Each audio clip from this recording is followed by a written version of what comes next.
दुपारच्या वेळेस विदर्भामध्ये खूपच ऊन असतं, बाहेर कुठे जाऊ वाटत नाही. तर सकाळी सकाळी सर्व कामे आवरून घेतली, दुपारी जेवण केलं आणि एक झोप घेतली. 4-4:30च्या दरम्यान एक चहा घेतला आणि त्यानंतर मी आणि माझी सासू कपडे शिवण्यासाठी बाहेर निघालो. मी अगोदरच सांगितलेलं होतं मला ड्रेस आणि ब्लाऊज शिवायचे आहेत.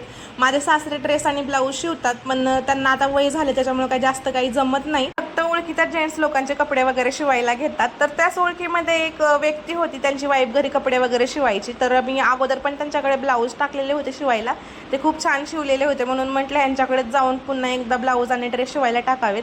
तर मी ड्रेस मटेरियल वगैरे काय आणलेलं नव्हतं, तर मी साड्या आणलेल्या होत्या. मी साड्या घरी काही घालत नाही, ना माहेरी घालते ना सासरी घालते, आणि मला कोण काही बोलत सुद्धा नाही ड्रेस का घातला म्हणून.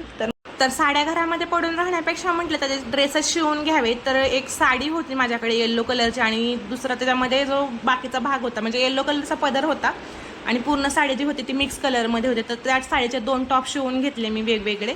आणि ही जी काठ पदरची मोरपंखी कलरची साडी आहे ना, ती पिल्लूच्या पप्पाने मला पहिल्यांदा गिफ्ट केलेली साडी होती. सगळ्यात पहिलीवाली साडी आहे ही. दिवाळीच्या वेळेस मी ही मोरपंखी कलरची साडी घातलेली होती आणि पिल्लूला कडेवर घेतलेलं होतं. मी चुकून पंतीजवळ उभी राहिलेली होती, मला माहितीच नव्हतं पाठीमागं पंती आहे म्हणून, आणि पदराने अचानकच आग पकडली, त्याच्यामुळे त्याचा पूर्ण पदर जळून गेला होता. म्हटलं ही साडी फेकून देण्यापेक्षा याचा टॉप वगैरे काहीतरी शिवून घ्यावं, म्हणून मी ही साडी ड्रेस शिवण्यासाठी घेऊन आले होते. सोबतच 2 ब्लाऊज पीस आहेत, एक पिंक कलरचा आहे, एक रेड कलरचा आहे. रेड कलरच्या माझ्या सासूने मला दिलेला होता ब्लाऊज पीस. त्याचसोबत जो पिंक कलरचा आहे ती माझ्या मैत्रिणीने मला साडी घेतली होती हाफ व्हाईट कलरची, त्याच्यावरचा हा ब्लाऊज पीस आहे.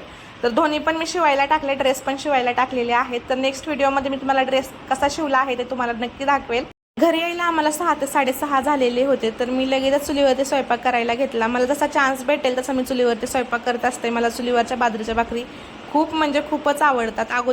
अगोदर मी अंडी उकडून घेतली, जेणेकरून भाकरी भाजण्यासाठी निखारा छान पडेल. तर अंडी उकडून झाली की लगेचच भाकरी करायला घेतल्या आणि कांदा पण चुलीमध्ये भाजायला टाकला.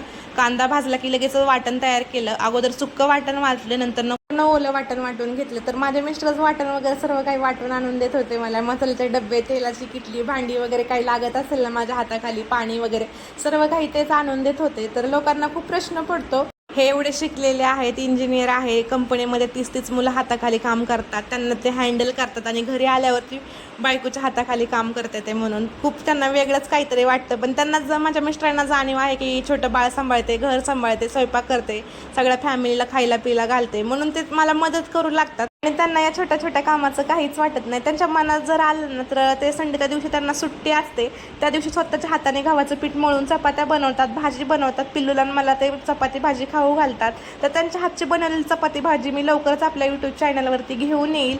आणि तुम्हाला जर हा व्हिडिओ आवडला असेल तर माझ्या चॅनलला लाईक, शेअर आणि सबस्क्राईब